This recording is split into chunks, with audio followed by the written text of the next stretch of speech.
So wherever we can get the chance to use chocolate that may have gone past best before date or might have had some damage in the warehouse, if we can repurpose it, absolutely, and especially for a project like this, I think it's a perfect way to use it up.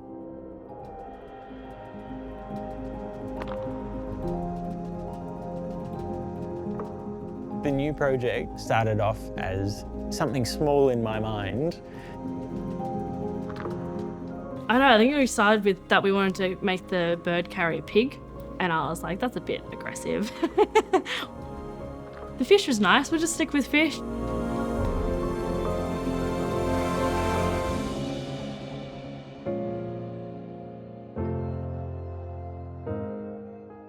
The eagle itself was massive. And then once one wing was completed, I was like, oh my God.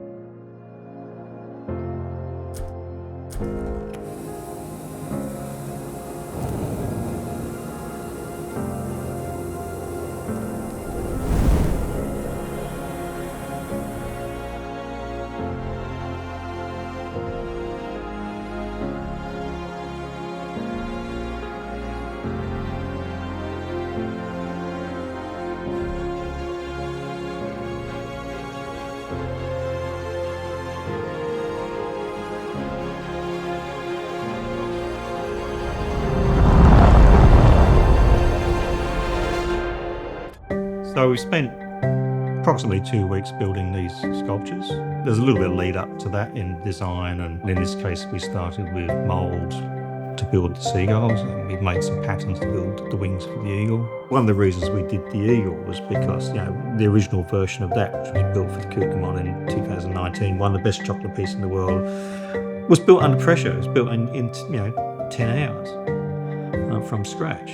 The details that goes into each one of those feathers and the wing being created from just feather on feather on feather was amazing. Overture chocolate is hard to work with. You've got to have the skills to be able to work with it and get the most out of it. You've got to understand the properties of that material in order to design something that will hold up. It's being able to work in a team is so super important. Being able to work alongside people and trust the person you're working with. Obviously they have their moments where John's taking the reins, is like, this is where we're going, and then John will step back when it's Dean's turn and he's like, no, we kind of have to do it this way because this is the way chocolate works. It's a learning process for all of us. There's been some corrections along the way. So I was there and I added all these feathers on and we were getting the body kind of ready, and then I go away back to work. And we had followed some instructions, and they weren't really going to plan. I don't think I've ever put a tail on an eagle of that size with that much weight bearing chocolate suspended from the roof. We tried lots of different methods, and at the end we got one that worked and still wasn't good enough for John. There's some things you have to suck up, I guess.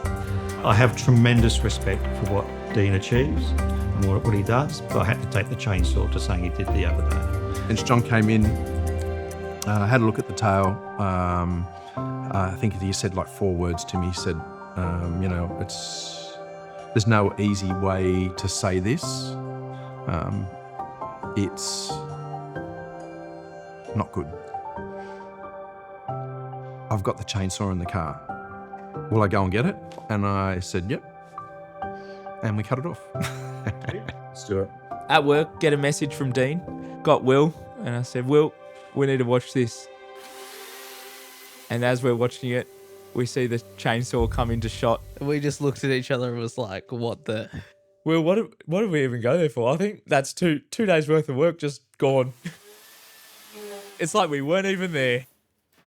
It wasn't just a mistake. The tail for the eagle wasn't long enough. For everybody else, it was a big deal. And it was disappointing, of course. And then I come back a day later and they've cut the tail off. And it's just like, oh, cool.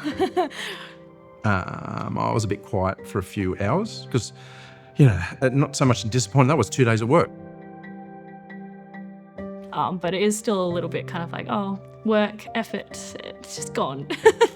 The great thing was some of the young ones saw that, Yeah, it's incredibly hard to people see the success and don't necessarily see the failure that's behind that. But those failures are usually behind closed doors. You just have to pick yourself back up and get on with it. John stayed with me and we rebuilt that until it was finished. And I think that was 12 hours later. I'm excited to put it back on and try and make sure like we're 100% accurate with shaping and everything like that. I still see the benefit of making that commute for 3 hours. I don't ever come away from an opportunity thinking, oh, that was a waste of time. You're always learning something, whether it's a really small technique or it's something that is mind-blowing and revolutionary. I don't think we've seen anyone like mould a whole fish before, so it was cool to be the first ones to do that as well. We just made this tool. We had this blank fish. Nobody knows really what it's quite going to turn out like. In fact, this whole process is a little bit like that. You have this concept in your head, but what comes out at the end is often wildly beyond our expectations. To see what he was doing with the spray equipment that we sell and how he's achieving the results he's achieving out of cocoa butter and chocolate blows me away to actually see it in Australia and see that we've got these skills here. Dean and I were looking at this eagle earlier today and patting ourselves on the back. It could have all come crashing down because we've done this in a way that, as Dean would like to say, no one's ever done before. And you can only do that by physically experience. There's no digital way to sense what that's going to be like.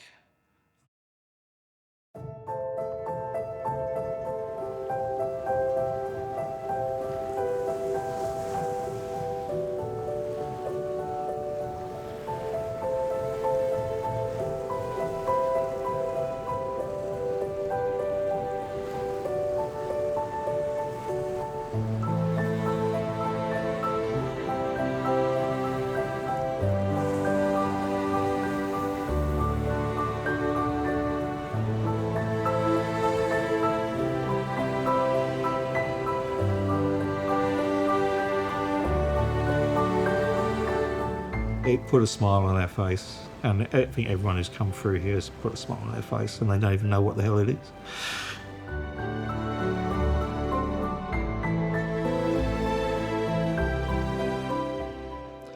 I've learned a lot from Dean. Dean's learned a lot from me. We both learned a lot from Shane, and we learn from the people who come through here, and pass on. And you don't pass on and learn skills without involving yourself with other people. And if you're just involving yourself with more people who are just like you, there's obviously a limit to what you're going to learn. It's not something that you can learn in vet. It's not, because it's not a course that we're doing here. It's not structured. But the work experience, working alongside people like the core ones in the team, there's so much to learn. There's so many things to pass on. The collaboration, the ideation, the talking to each other, the passing on and discussing of opportunities, the bringing in of people from outside. I hope those people go on and see the value of what they're doing and want to pass their skills on and collaborate with other professions as well. It's very important that we sponsor it and keep these skills alive. Crazy times, can't you feel it? Is there a reason for it all?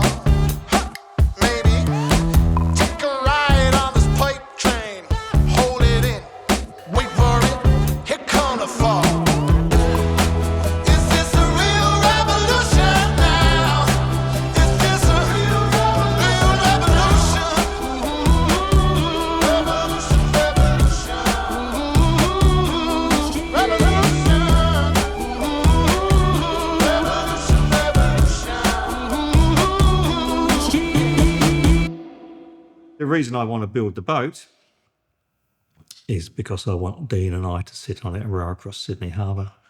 And why do I want to do that? Because I want to raise the level of awareness of the skill that's in these trades, and we're better venue to do that than in front of everybody. And I hope the Prime Minister's in residence at Kirribilli, because that's where we're going.